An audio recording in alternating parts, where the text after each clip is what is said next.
क्या वजह थी कौरवों की विराट युद्ध में हार की? भले ही कई लोग महाशक्तिशाली गांडीवधारी अर्जुन के सामर्थ्य को ही कौरवों की विराट हार का मुख्य कारण मानते हैं, लेकिन अगर ऐसा होता तो धर्म कर्म की ये कथा इतनी महान नहीं होती। हम सभी जानते हैं कि महाभारत के युद्ध का क्या महत्व है।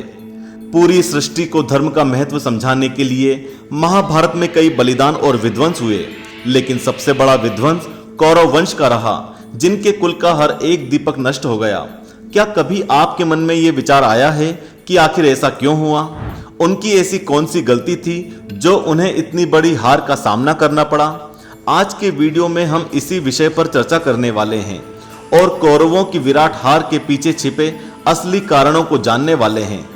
महाभारत के युद्ध को पूरी सृष्टि का सबसे भयंकर युद्ध बताया जाता है।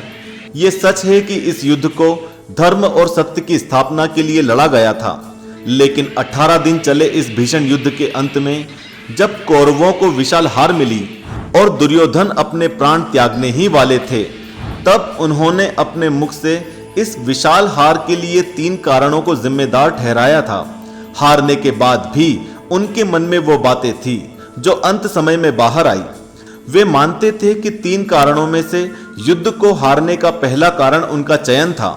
दरअसल युद्ध से पहले जब दुर्योधन के पास श्री कृष्ण और नारायणी सेना में से किसी एक को चुनने का अवसर आया था, तो सेना की शक्ति के लालच में आकर दुर्योधन ने नारायण का साथ मांगने के बजाय नारायणी सेना को चुना था।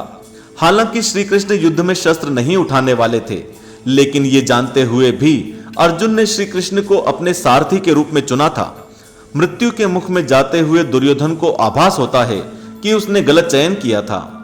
बात करें दूसरी गलती की, तो दुर्योधन का मानना था अपनी माता के समक्ष लंगोट पहनकर जाना उनकी दूसरी सबसे बड़ी भूल थी। वे समझते थे कि अगर वे ऐसा नहीं करते तो शायद इस युद्ध में जीत उनकी होती।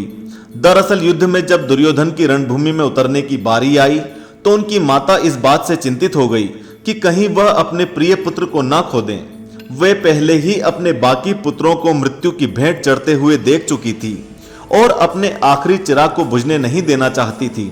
ऐसे में गांधारी ने अपने पुत्र दुर्योधन को नग्न अवस्था में बुलाया था ताकि वे अपनी आंखों की शक्ति से उसके शरीर को पाषाण का बना सके और भीम से अपने पुत्र की जान बचा सके। लेकिन उनकी माता के इच्छा के विपरीत लज्जा से बचने के लिए दुर्योधन ने अपने गुप्तांग को पत्तों से बनी लंगोट से छिपाया और उनका शरीर पूरी तरह पाषाण का बनने से बच गया। इसीलिए वे आखिर भीम के हाथों युद्ध में मारे गए। बात करें तीसरी गलती की, तो दुर्योधन का मानना था कि महाभारत युद्ध में पहले ही दिन रणभूमि में उपस्थित न रहना ही उनकी तीसरी सबसे बड़ी भूल थी। दुर्योधन कहते हैं कि अगर वे पहले ही दिन युद्ध क्षेत्र में उतरते तो शायद परिणाम कुछ और हो सकता था। दरअसल हम सभी जानते हैं कि युद्ध में उतरने के बजाय दुर्योधन आखिरी दिनों का इंतजार करते रहे और बड़े बड़े योद्धाओं को रणभूमि में अपने सुरक्षा कवच की तरह इस्तेमाल करते रहे। यही वजह थी कि एक एक करके उनके पुत्र, भाई, दोस्त, सैनिक और सभी करीबी रिश्तेदार मृत्यु को प्राप्त हो गए। अगर दुर्योधन इसके विपरीत पहले ही दिन युद्ध में उतरते तो इसका परिणाम कुछ और हो सकता था। दुर्योधन के ये 3 कारण सुनने के बाद श्री कृष्ण कहां चुप बैठने वाले थे। दुर्योधन को उसकी गलती का एहसास कराने और सत्य से परिचित करवाने के लिए श्री कृष्ण बताते हैं कि दुर्योधन का अधर्मी व्यवहार ही उनके विनाश का कारण था। श्री कृष्ण बताते हैं कि तुम अधर्म की राह में इतने आगे निकल गए थे कि तुमने अपने ही कुलवधु का चीरहरण करवाना चाहा, भरी राजसभा में उसे अपमानित किया और इन बुरे कर्मों से खुद अपना भाग्य अहंकार में ढकेल दिया। श्री कृष्ण की इन बातों से दुर्योधन को अपनी असली गलती का एहसास हो गया, लेकिन तब तक बहुत देर हो चुकी थी।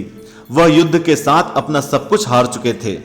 धर्म के नजरिए से देखें तो महाभारत में कौरवों की हार तभी लिखी जा चुकी थी जब भरी राजसभा में उन्होंने द्रौपदी को कलंकित करने का स्वांग रचा था।